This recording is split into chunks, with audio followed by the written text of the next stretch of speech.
오늘 본문은 주님께서 십자가에 달릴 때의 사건들을 몇 가지 기록하고 있습니다. 예수님과 함께 십자가에 달린 두 행악자에 관한 이야기, 또 예수님의 용서의 기도, 그리고 예수님을 조롱하는 사람들에 관한 내용들입니다. 주님과 옆에 두 행악자가 십자가에 달려 있습니다. 마가복음에서는 주님 옆에 있는 두 행악자를 강도라고 표현합니다. 우리말 성경이 그렇게 번역을 했습니다. 이 단어의 헬라적 의미는 혁명가 또는 반란자입니다.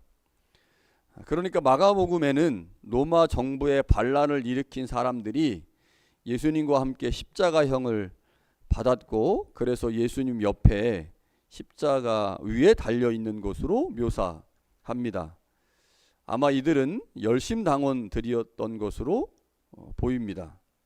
그러나 누가복음은 강도라는 말 대신에 행악자라는 말을 사용하고 있습니다.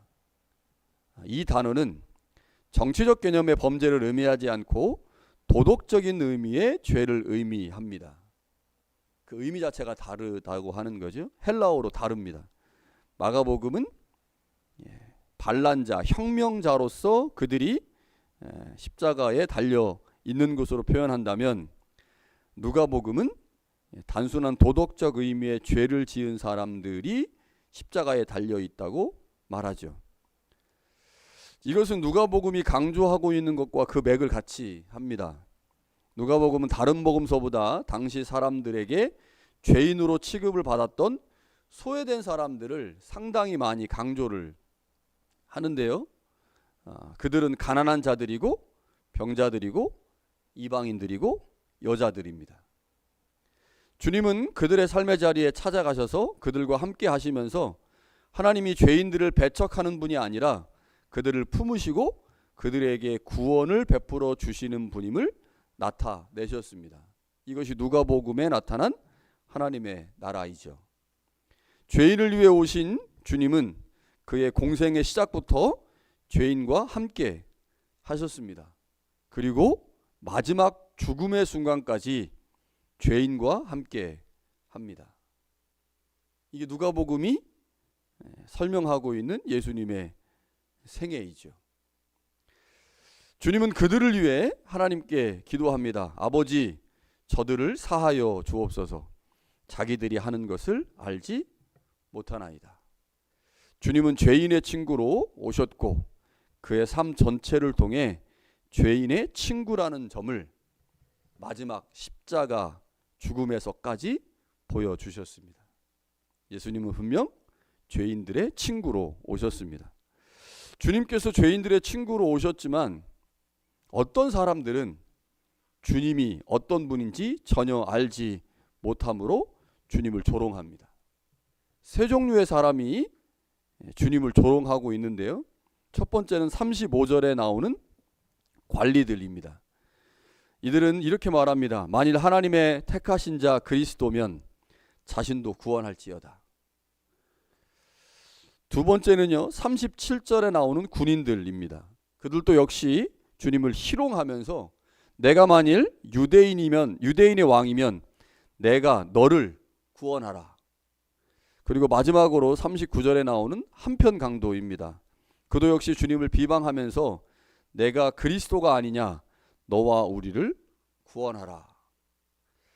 자, 세 종류의 사람들이 주님을 조롱하고 있습니다. 그런데 이 세 종류의 사람들이 조롱하면서 하는 말에 공통적으로 등장하는 단어가 하나 있습니다. 무슨 단어일까요? 구원이라는 단어입니다. 구원. 세 종류의 사람들이 모두 주님을 조롱하면서 구원이라는 단어를 사용하고 있습니다. 자, 그런데 예수님의 다른 한편에 있는 행악자, 자, 이 사람은 다른 편에 있는 주님을 조롱하는 사람을 꾸짖으면서 이렇게 말하죠. 내가 동일한 정죄를 받고도 하나님을 두려워하지 아니하느냐. 우리는 우리가 행한 일에 상당한 보응을 받는 것이지만, 그래서 당연한 것이지만 이 사람이 행한 것은 옳지 않은 것이 없다. 그리고 주님을 향해 말합니다. 예수여, 당신의 나라에 임하실 때 나를 기억하소서. 그러자 주님께서 내가 진실로 내게 이르노니 오늘 내가 나와 함께 낙원에 있으리라. 여러분, 여기서 엄청난 아이러니를 발견할 수 있습니다. 예수님을 조롱하는 자들은 구원을 말하고 있습니다. 그러나 주님으로부터 어떤 구원도 받지 못합니다. 구원을 말하는데 구원을 받지 못해요. 그들의 입에서 구원을 말하고 있고 주님께 구원에 관해서 말하지만 구원을 경험하지 못하죠. 그러나 주님의 십자가 다른 한편에 서 있던 사람은 주님을 향해 구원을 말하지 않습니다. 자신을 기억해 달라고 요청하죠.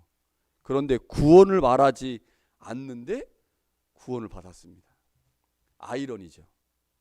구원을 말하는 사람들은 구원을 받지 못하고 구원을 말하지 않는 사람은 구원을 받았습니다. 여러분, 구원을 말한다고 받는 것은 아닙니다. 주님은 우리에게 주여 주여 하는 자가 구원을 받는 것이 아니라 하나님의 뜻대로 행하는 자가 구원을 받는다고 말씀하시죠. 구원은 내가 받고 싶다고 받을 수 있는 것이 아닙니다. 구원은 전적으로 하나님으로부터 오는 선물이기 때문입니다. 하나님이 주시는 선물이기 때문에 하나님이 마음에 드는 사람에게 주시는 거죠. 어떤 사람이 구원을 받을 수 있습니까? 어떤 사람이 구원의 선물을 받을 수 있습니까? 우리는 주님의 한편에 있는 행악자를 통해 그 답을 찾을 수 있습니다. 이 한편에 있는 행악자가 어떤 사람입니까? 자신의 죄악된 모습을 정확하게 인식하는 사람입니다. 그래서 주님께 감히 구원이라고 하는 단어조차 말하지 못합니다. 구원을 받고 싶은 마음은 굴뚝 같은데 자신이 어떤 존재인지를 정확하게 인식하기 때문에 자신의 죄악이 구원을 받을 수 없을 만큼 크다는 점을 알고 있기 때문에 주님께 구원이라는 말을 하지 못하고 아주 소극적으로 나를 기억하소서라고 말합니다. 이 사람은 자신이 누구인지 정확하게 아는 염치가 있는 사람입니다. 현대사회에서 염치가 사라지고 있죠.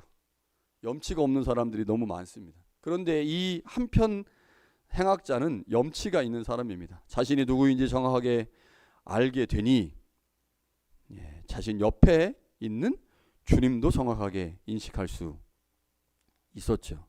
내가 죄인임을 알 때 주님이 필요하다고 말할 수 있습니다. 내가 누구인지 알 때 주님의 도움을 요청할 수 있습니다. 주님의 한편에 있는 행악자처럼 우리가 누구인지를 정확하게 알고 주님의 십자가가 우리에게 필요하다고 고백할 때 그때 하나님으로부터 오는 구원의 선물이 우리에게 주어질 수 있습니다. 여러분, 우리가 십자가를 묵상한다고 하는 것의 의미가 무엇이겠습니까? 주님께서 우리를 위해 고난받으신 그 십자가의 가치가 언제 우리에게 최대치로 다가올 수 있습니까? 죄인임을 고백할 때입니다. 그 십자가가 없으면 우리의 이 엄청난 죄가 용서받을 수 없음을 고백할 때, 우리의 가치가 아무것도 아니라는 것을 알게 될 때, 그때 주님의 십자가의 의미가 우리에게 가장 크게 다가올 수 있습니다.